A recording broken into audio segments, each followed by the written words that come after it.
आप देख रहे हैं अपना बिहार और आपके साथ मैं हूं विवेक। गंडक नदी के जलस्तर में वृद्धि के बाद दियारा के जो गांव हैं, लोगों की परेशानियां बढ़ गई हैं। नेपाल में लगातार हो रही बारिश के कारण गंडक और जो कुछ पहाड़ी नदियां हैं वो उफान पर हैं और स्थिति की गंभीरता को देखते हुए मुख्यमंत्री नीतीश ने गंडक बैराज का जायजा लिया। जल संसाधन विभाग भी अलर्ट पर है।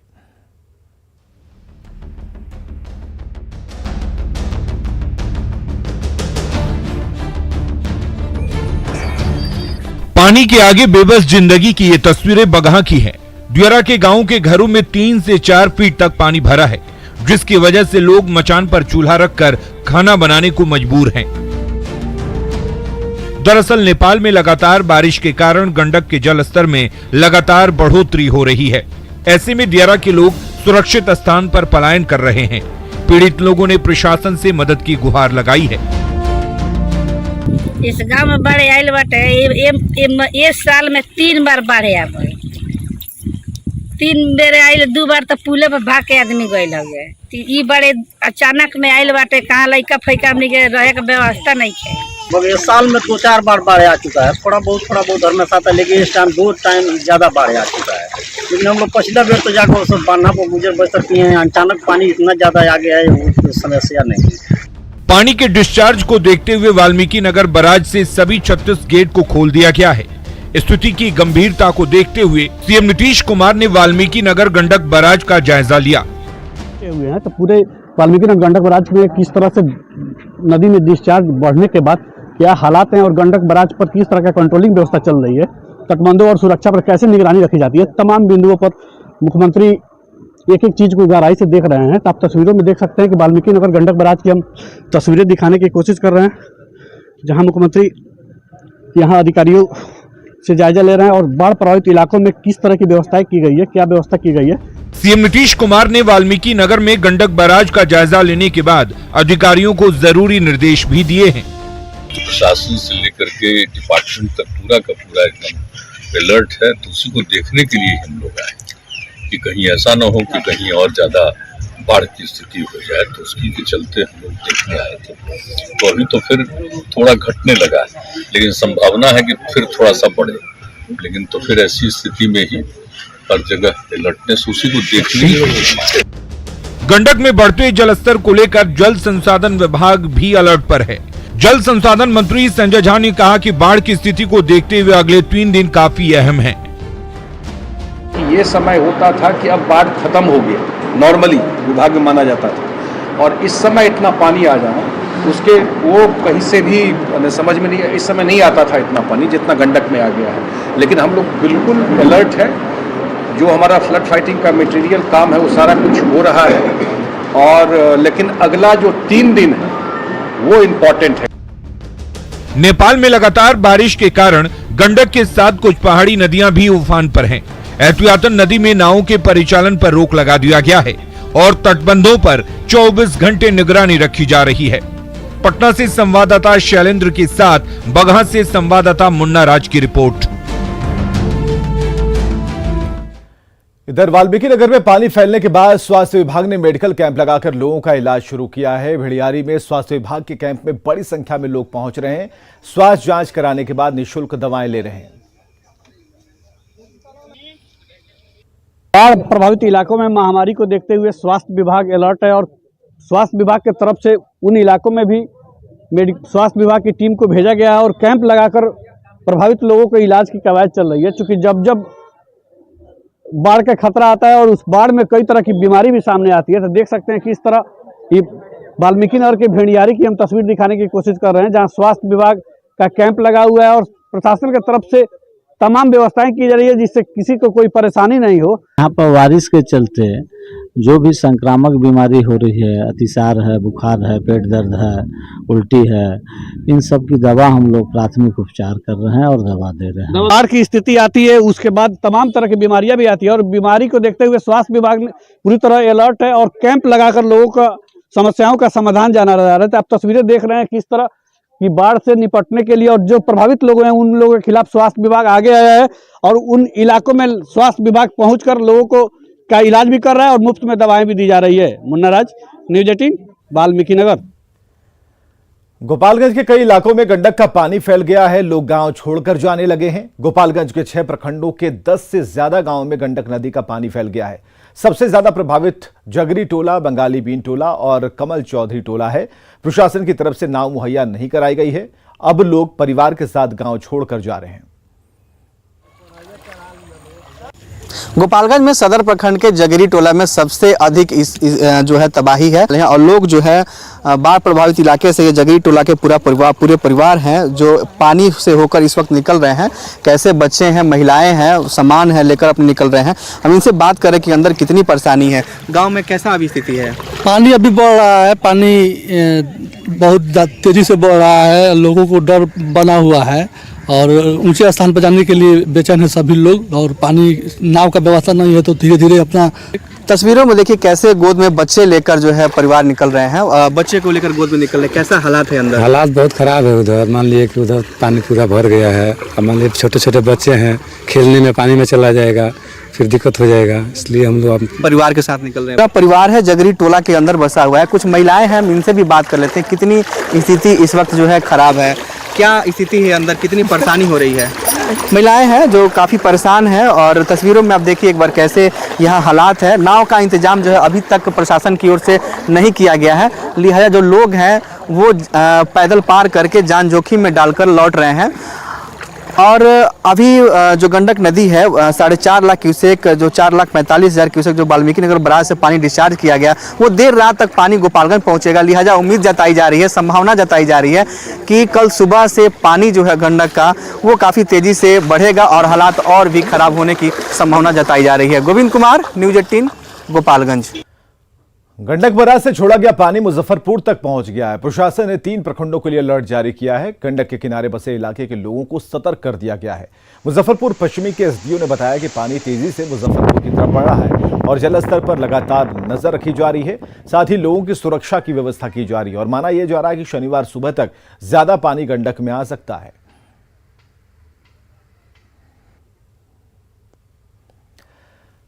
और चलिए मौसम विभाग के अलर्ट की बात करें। बारिश को लेकर अलर्ट जारी किया है मौसम विभाग ने। तेज हवा, ठनका गिरने का अलर्ट है और जिले हैं दरभंगा, मधुबनी और सारण। इन 3 जिलों के लिए अलर्ट जारी किया गया है। रात 10 बजे तक के लिए मौसम विभाग ने अलर्ट जारी किया। लोगों से सावधानी बरतने की अपील की है मौसम विभाग ने। 3 जिले हैं दरभंगा, मधुबनी और सारण, जहां के लिए अलर्ट जारी किया गया।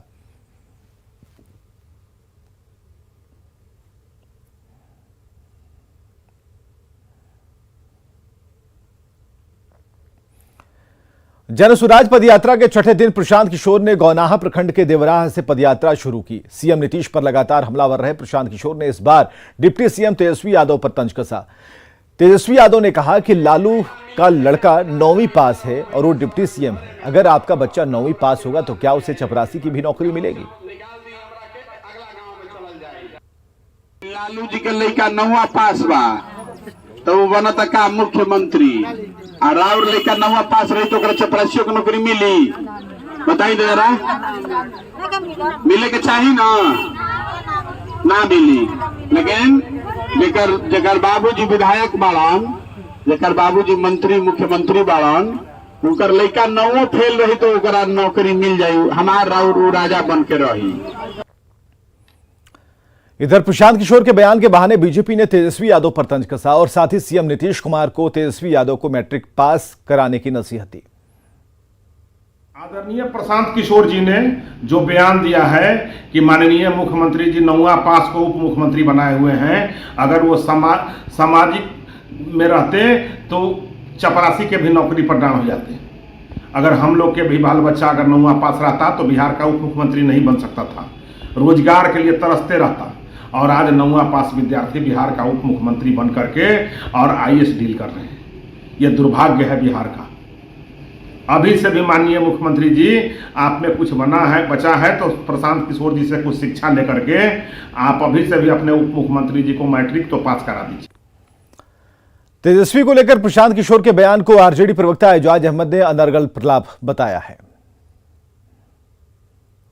आप व्यापार करना चाहते हैं, अपनी टीआरपी बढ़ा करके आप अपने कंपनी को राजनीतिक रूप से सबल बनाने के लिए बिहार की भूमि का जो इस्तेमाल करके माननीय नीतीश कुमार जी और माननीय तेजस्वी प्रसाद यादव जी पर अनर्गल प्रलाप करके जिस तरह की राजनीति करना चाहते हैं, बिहार की जनता आपके बारे में जान चुकी है, पहचान चुकी है कि आप किसके कहने पर, आप किसके द्वारा प्रायोजित हो करके इस कार्यक्रम को आगे बढ़ा रहे हैं।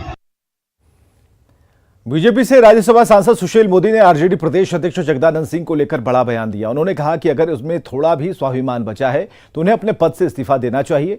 दरअसल कहा जा रहा है कि जगदानंद सिंह पार्टी से नाराज चल रहे हैं और अपने पद से इस्तीफा दे सकते हैं। एक म्यान में दो तलवार नहीं रह सकती है, या तो नीतीश कुमार रहेंगे या जगदानंद सिंह रहेंगे।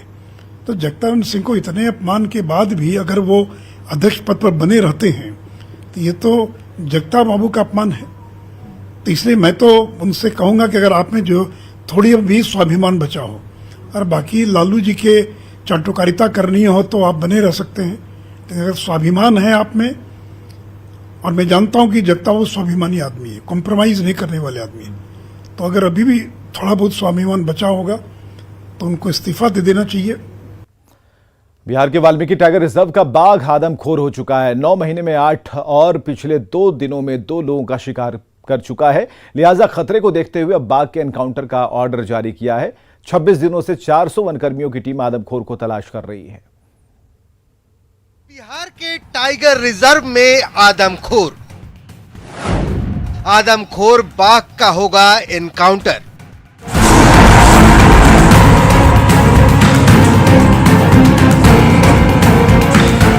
यही है वो आदमखोर बाघ जो दबे पांव आता है, लोगों को मौत की नींद सुलाकर भाग जाता है। ये आदमखोर पिछले 5 महीनों में 7 लोगों को शिकार बना चुका है। पिछले 2 दिनों में इसने 2 लोगों को अपना शिकार बनाया है। खतरे को देखते हुए नेशनल टाइगर कंजर्वेशन अथॉरिटी यानी NTCA ने आदमखोर बाघ के एनकाउंटर का आदेश जारी कर दिया है। बाघ को मारने का ऑर्डर एक प्रक्रिया के तहत दिया जाता है।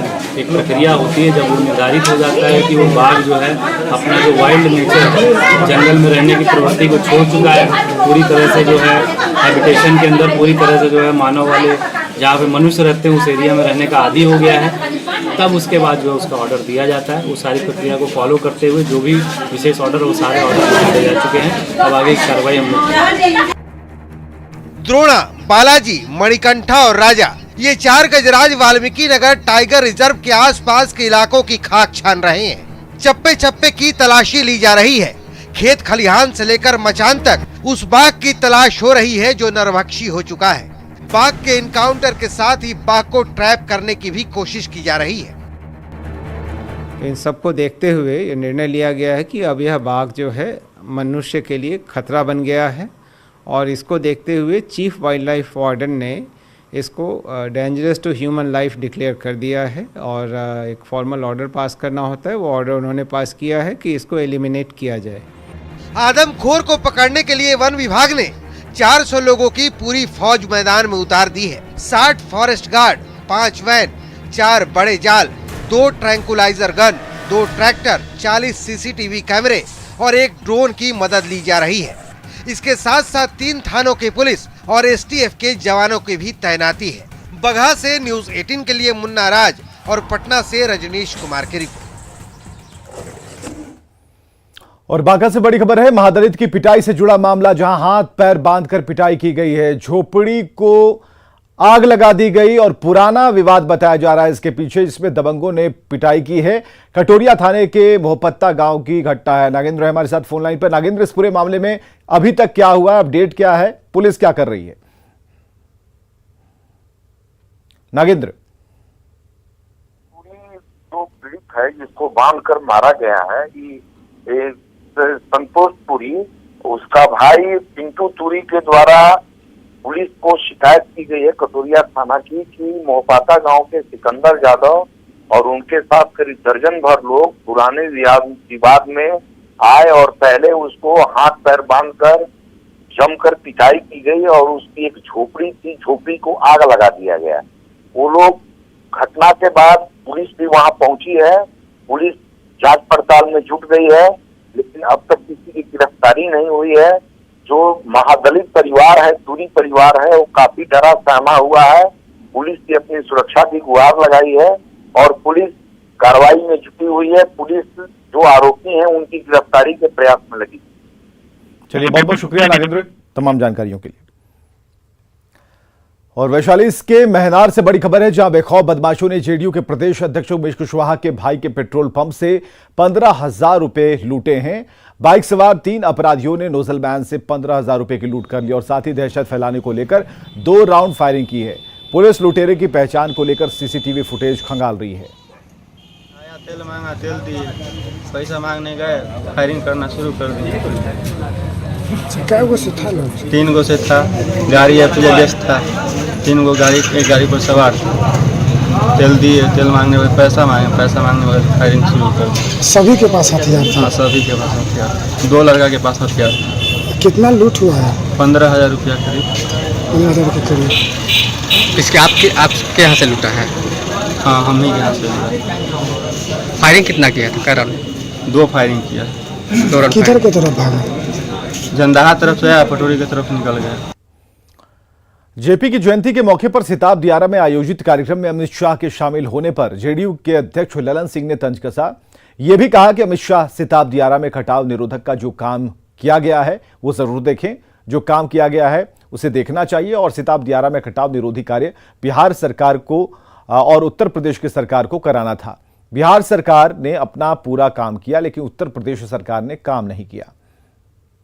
मैं जब जल संसाधन विभाग का मंत्री था तो जो मैंने वहां सैंक्शन किया था, स्वीकृत किया था, जो काम लगभग 60 करोड़ रुपए के कटाव निरोधक काम स्वीकृत किया था। 50 एकड़ भूमि अधिग्रहण करके उस पे जितने नदी के कटाव को रोकने के लिए जो कटाव निरोधक कार्य था वो सारा कार्य हुआ है। हमने इसलिए कहा कि वो आ रहे हैं 11 तारीख को, वो आए सिताब दियारा और सिताब दियारा के लोगों से क्षमा मांगे इस बात के लिए कि उत्तर प्रदेश की सरकार ने ये काम नहीं किया। पूर्व वार्ड पार्षद सुनील यादव और अन्य लोगों की पिटीशन पर सुनवाई के बाद पटना हाईकोर्ट ने नगर निकाय चुनाव पर रोक लगा दी है, लेकिन इसके बाद पूरे बिहार में पिछड़ा और अति पिछड़ा वर्ग के आरक्षण पर सियासी घमासान मचा है। सवाल यह है कि पिछड़ों के नाम पर अति पिछड़ा को आरक्षण कैसे दिया गया। जेडीयू बीजेपी पर आरक्षण विरोधी होने का आरोप लगा रही है, तो बीजेपी का कहना है कि सरकार के एक्ट के खिलाफ न्यायालय का दरवाजा किसने खटखटाया।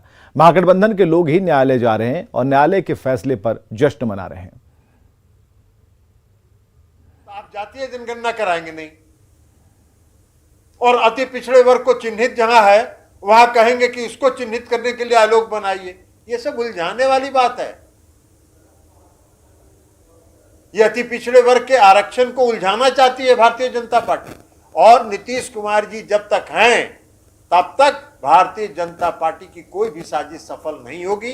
अति पिछड़े वर्ग का जो हक जनता दल यूनाइटेड का सवाल है, तो सुनील यादव कौन है ये बताना चाहिए कि सुनील यादव ने या सिवान के किसी यादव जी ने जश्न मनाया, ये तो बताना पड़ेगा कि हाईकोर्ट के निर्णय के बाद जश्न कौन मना रहे हैं। महागठबंधन के लोग। सांसद चिराग पासवान नगर निकाय चुनाव रद्द होने को लेकर नीतीश कुमार पर जमकर बरसे। नीतीश कुमार को पूरे बिहार की जनता के विरोध में निर्णय लेने वाला मुख्यमंत्री बताया। चिराग ने कहा कि नीतीश कुमार सिर्फ अति पिछड़ा विरोधी नहीं बल्कि बिहार ही विरोधी हैं।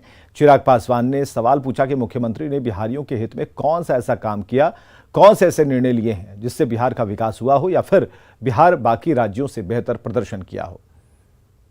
भाई नीतीश कुमार जी अति पिछड़ा विरोधी ही नहीं, बिहारी विरोधी हैं।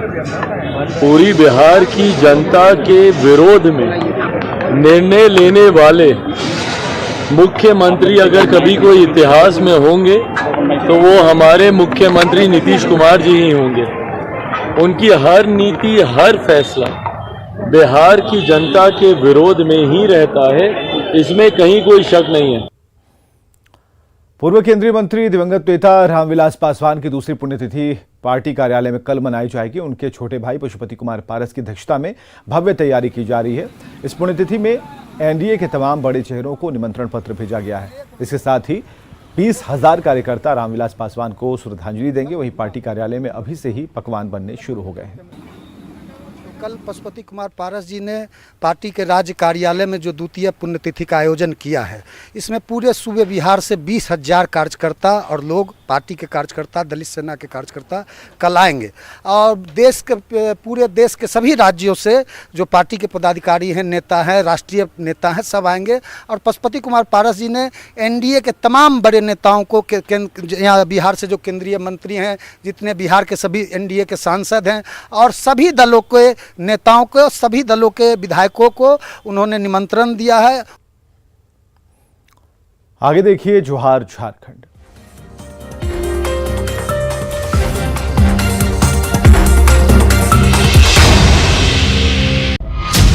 बिहार और झारखंड